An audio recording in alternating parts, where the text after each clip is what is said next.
I'm sure you've heard of the French novelist Alexander Dumas. He's the author of The Count of Monte Cristo and The Three Musketeers.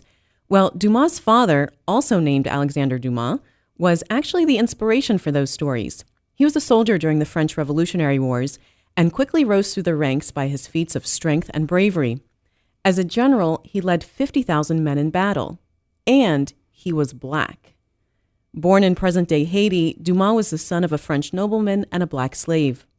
As a general, he was a celebrated war hero, but then he got on the wrong side of that other French general, Napoleon.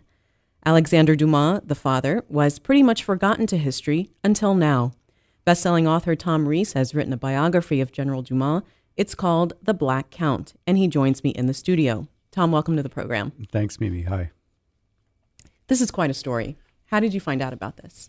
Well, yes, it's an exciting story, and I found out about it actually as a kid. I was a big fan of the writer Alexander Dumas and The Three Musketeers, and The Count of Monte Cristo was my favorite book. And I liked these stories so much that I actually hunted down the memoirs of the author.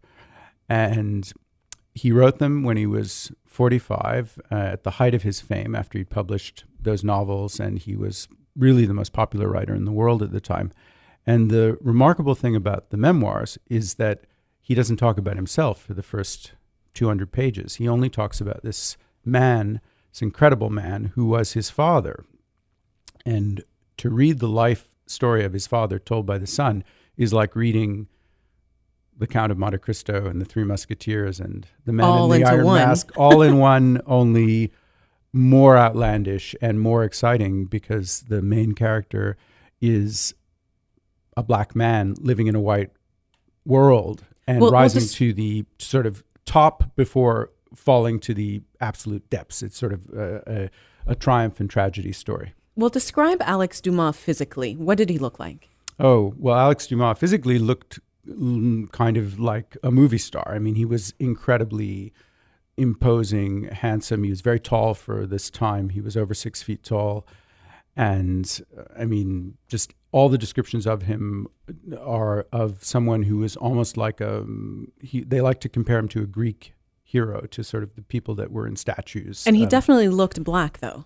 Oh, I'm sorry. Yes. I mean, skin color wise, he was unmistakably black. There was no way that this man could have passed. I mean, he was half black. His father was white, but he happened to have dark skin, and he just was physically really stood out. Imposing. Very imposing, and as all the descriptions of the time say, incredibly handsome. And what's interesting is that these are descriptions written all by white people, you know, in a slave society, yet they don't find his skin color or the fact that he's obviously of African descent to be at all a drawback. They, in fact, write about... Tom, let's talk about your sources, because there's a little museum in a village in France. Yeah. And you go there and there's a safe locked up with all these great letters inside. And nobody's got the combination. Yeah, it's a kind of research story that could only come in an Alexander Dumas novel, but appropriately enough, it happened to me when I went looking for this story in rural France. It's sort of a strange story for me. I've usually done more modern kinds of investigations. Modern for me meaning sometime in the 20th century, where I could find at least some living witnesses, even if they were 90 or 95 years old. In this case, the story took place 200 years ago, and it was effectively buried and intentionally buried. And so the records hadn't been destroyed, but most records, the best records, had not been looked at in almost 150 years. And in fact, I did what seemed obvious. I went to the town where Alex Dumas died in 1806. And the woman that I went there to meet, who was sitting on this interesting collection of documents that she had been gathering, died 2 weeks before I arrived. And so, and as you mentioned, she was a bit paranoid, and she put everything of value into this big, huge, tall safe that she had in this government office that she worked in the back of this little municipal museum.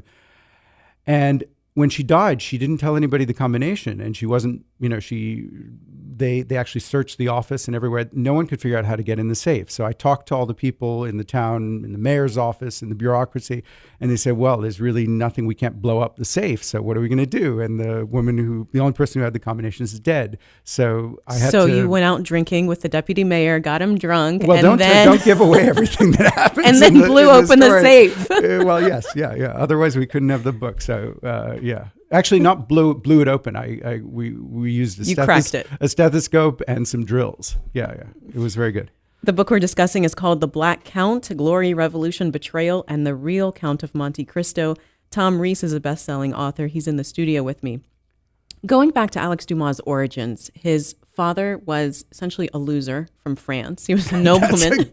First time I've heard anybody describe him so candidly and correctly, yeah. And he went to the French colony, which is now Haiti.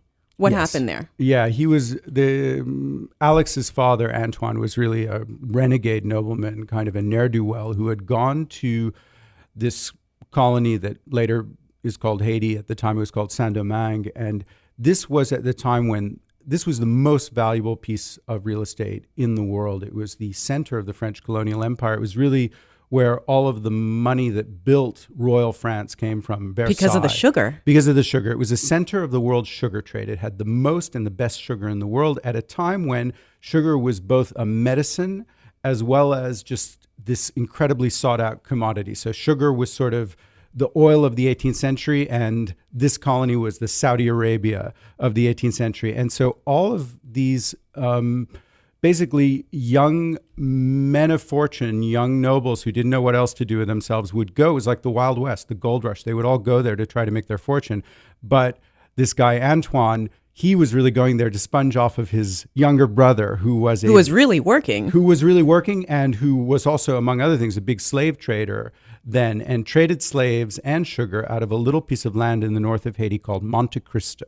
And so that is, as you might imagine, related to what later happens. So then Antoine has a relationship with his slave. He has several children, and the youngest is Alex. Exactly. The youngest and the boy that he is most attached to is his son, Alex.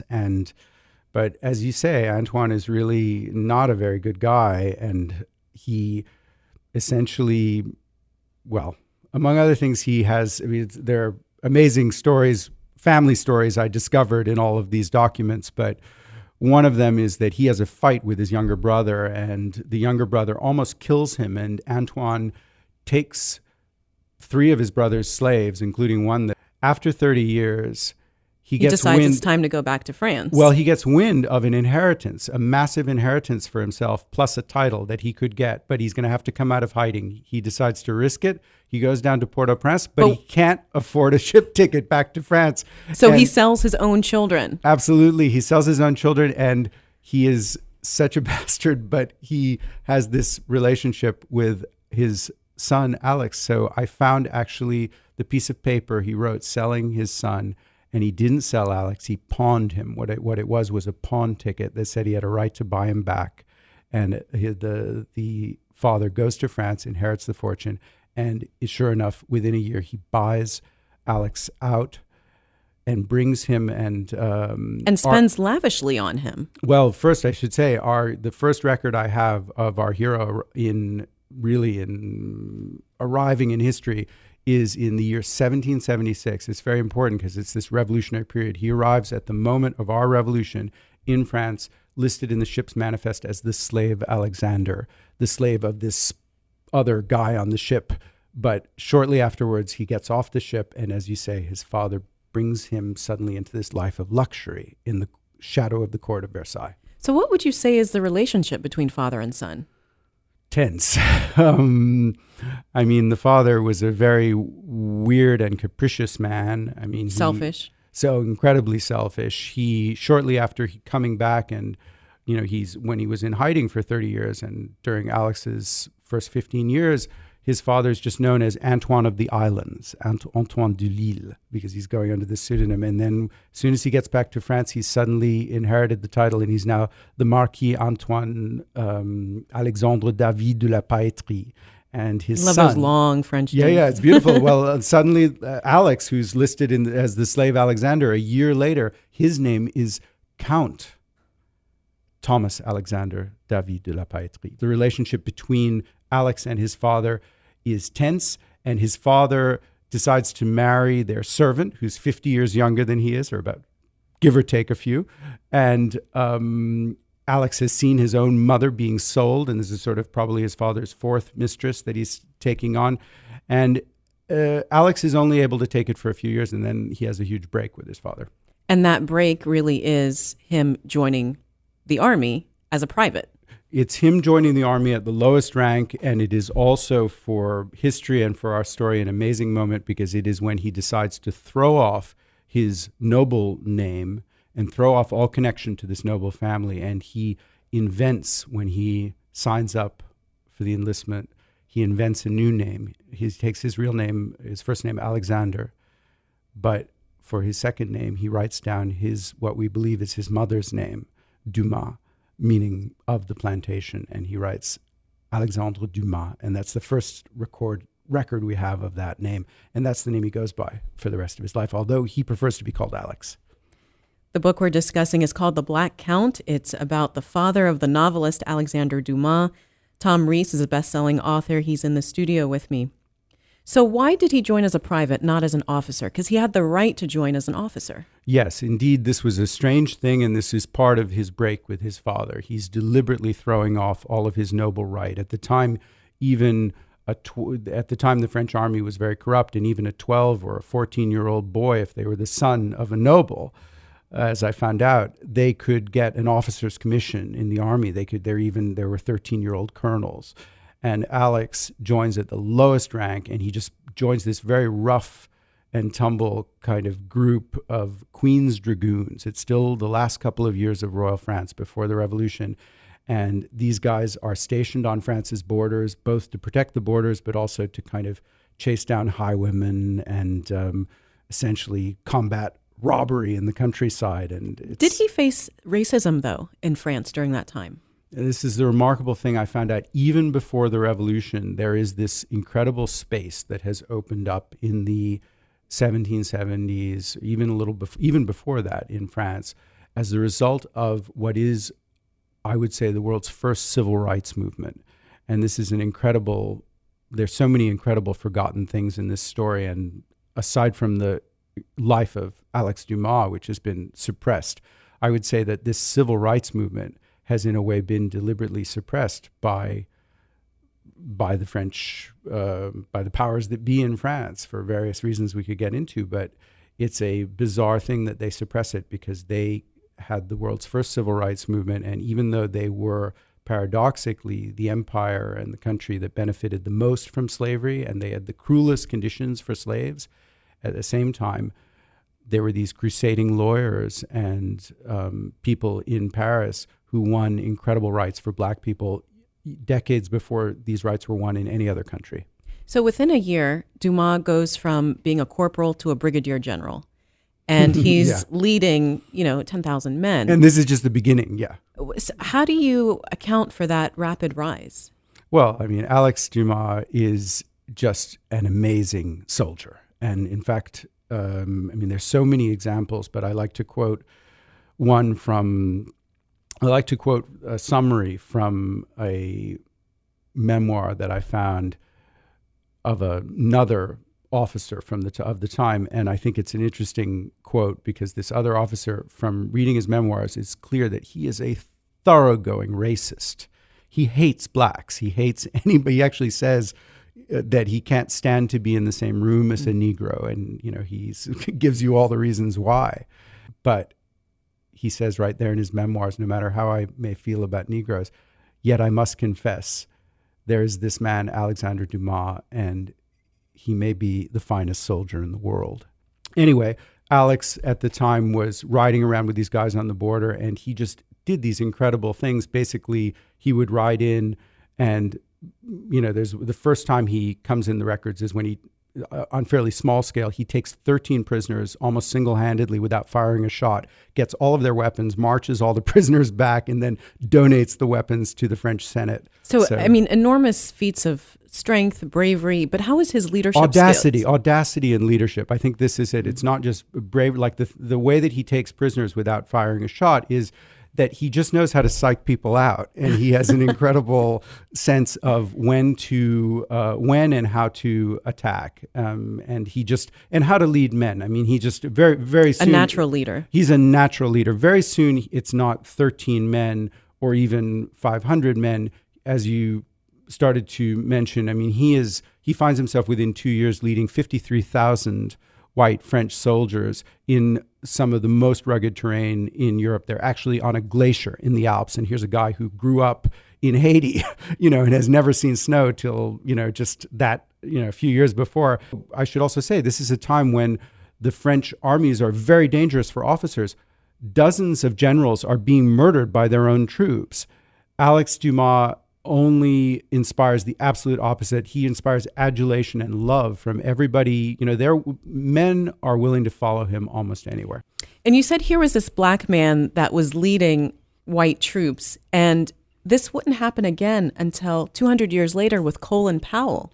Yeah, it's remarkable. I mean, there are other officers of color, and then there are a few generals in the 20th century, but nobody would rise as high in a white army or in a white majority society as Alex Dumas, in some ways, until our own time. And in some ways, he is really like a precursor for Colin Powell and even for President Obama. I mean, he's really, in many ways, he lived a life in the 18th century, a kind of post-racial, he lived a kind of 21st century life in the 18th century as a post-racial leader in a white society, even though he was black. We're discussing the book called The Black Count. It's about the father of the novelist Alexander Dumas. Tom Reiss is a best-selling author, and he's in the studio with me. What happens when he meets Napoleon? What are the circumstances, and how do they not get along? Well, here it becomes almost like a Greek tragedy, a conflict between these two great warriors who are absolutely the opposite in every way. Dumas, this incredible physical leader who leads out in front of his men with courage, audacity, and who inspires his men on this emotional level. And Napoleon, this kind of calculating, quite scheming but brilliant strategist. And in fact, the first time they meet, Dumas outranks Napoleon, and Napoleon asks him for guns because he needs some. And Dumas is, at the time, as I said, he's in the Alps fighting very treacherous conditions, and he actually has a 3-month deadline to take the Alps from France, and he basically sends Napoleon back a note saying, "I'm sorry, I can't spare any guns, my friend." So that's the first I found. I mean, these are, I had to sift through hundreds and actually thousands of these military letters that no one had gone through. And so, when I mention some incident like that, I should say it's because I'm searching through hundreds of letters, and then I'm like, well, wait, does this say Napoleon here? And it's actually spelled in this kind of funny way. And is Dumas talking to him as though he's this underling? And it's quite exciting when I found that letter, and I realized that's the first. But was the animosity from Napoleon because Dumas was so much bigger and better than him, or was it racism? Well, it's a combination, and it's certainly, I wouldn't say that he was better than him. I mean, they were just very, very different kinds of leaders, obviously. But anyway, the animosity didn't come from that one incident, that small incident where they first crossed paths.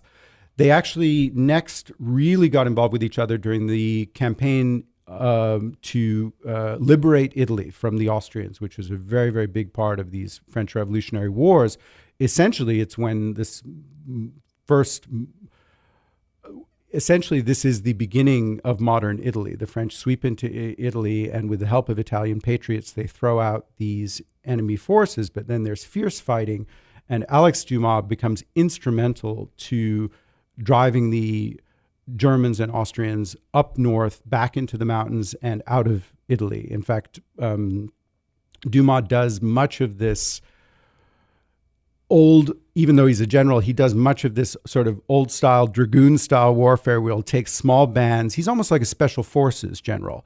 And he loves to fight with small groups of men that can use stealth and lots of secret. He likes to use spies and a lot of secret kind of stuff. And he actually gets the Austrians in the hills. And there's a certain point where he has all of them on this bridge, and the Austrians outnumber the French so much that the men that Dumas is leading, even though they're very brave, they all freak out and they run away. And Dumas is left alone on this bridge. And, you know, the records from that day describe him being shot. Horses are shot out from under him. He's being slashed with sabers. Any other man would have fallen. Alex Dumas not only doesn't fall, he fights so hard that by the time reinforcements arrive, the Austrians are just routed and they run. And instead of accepting medical care, Dumas leaps on a horse and with a couple of guys, he chases the Austrians up towards the Brenner Pass and out of Italy. And at this point in this campaign, Napoleon, even though he's taken a dislike to Dumas, has to acknowledge what a fabulous soldier he is. And so he celebrates him as the reincarnation of the hero who saved Rome from the barbarians by keeping these Germanic forces out.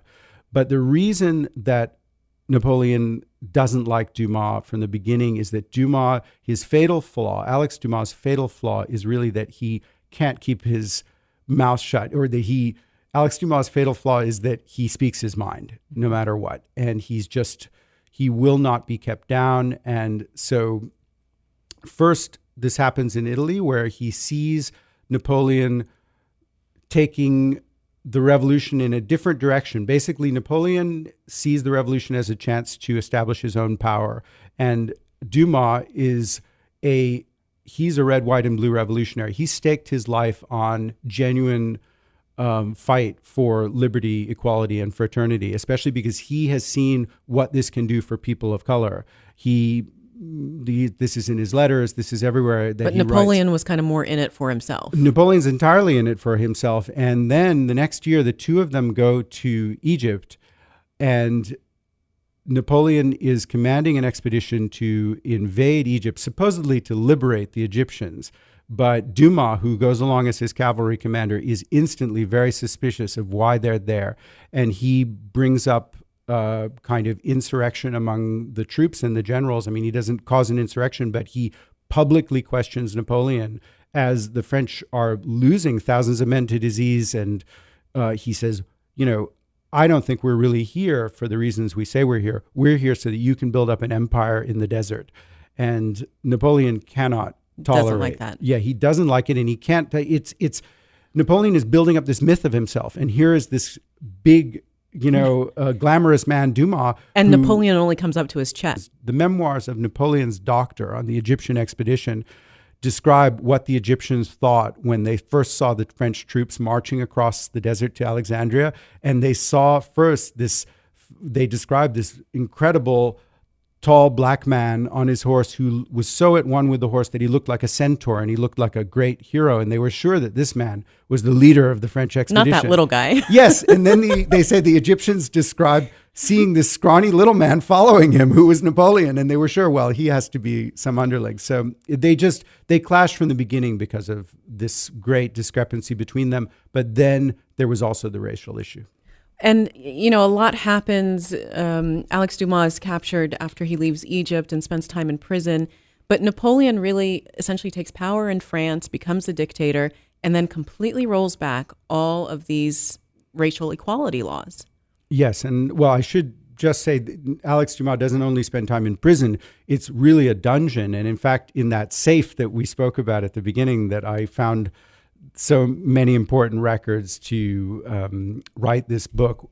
Probably the most important record in the safe was a description written in Dumas' own hand, in Alex Dumas' own hand, of his imprisonment in this dungeon. And it was that description that his son, the novelist, would use as an inspiration to write the beginning of The Count of Monte Cristo. So it's kind of for somebody who's a Dumas fan, was a remarkable document to be holding in my hand. But, you alluded to this earlier where he kind of rose to the top and then, fell really to the bottom. When he went Absolutely. back to France, there was all these racial laws now that were, black and white people can't get married, all that kind of stuff. Yeah, that is, I didn't mean to deflect from that with the dungeon. The dungeon is really the personal tragedy that happens to Dumas, where he's being poisoned and he's sort of out of the picture for 2 years. And as you say, when he comes back to France, a mere 2 years later, Napoleon has imposed this dictatorship. And what people don't know is that Napoleon's dictatorship was largely financed by the sugar and slave traders. And there's incredible money poured in. Essentially, it's like a political pack. And one of the deals they are trying to get and clearly get is the reimposition of slavery and the end of this post-racial society, which has been, costing them money. When Dumas gets back to France, he suddenly finds this country that had a mere couple of years before had integrated the world's first integrated school system in Paris, and the head of the French Senate was black, and there were a lot of mixed race and black legislators. Napoleon has kicked all of them out, and there were a lot of blacks in officers in the army. Dumas was by far the highest, but there were others.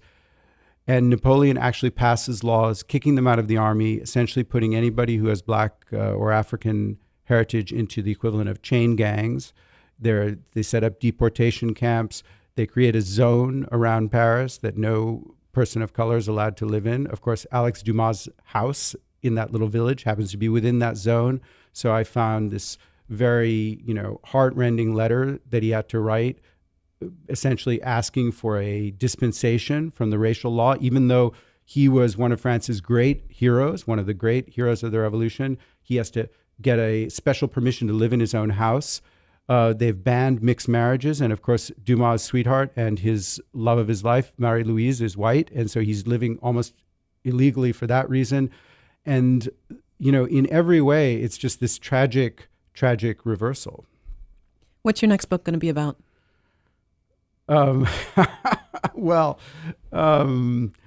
think I've gotten kind of addicted to heroes, and I can't say what it is, but I'm looking into another kind of great unsung hero. And I go for stories that have a certain kind of bittersweet quality about them and that expose the kind of underbelly of history, but I always have to find some kind of inspiration in it. So like in this story, no matter how bad things got at the end, I am so deeply inspired by the fact that out of all of this, even in this tragic period we're talking about, Alex Dumas had a son, and that son, seeing his father wronged, pushed out of history, decided, I'm going to write him back in as these great heroes that we know today as the Count of Monte Cristo and the Three Musketeers. So I'm always looking for the combination of the two things.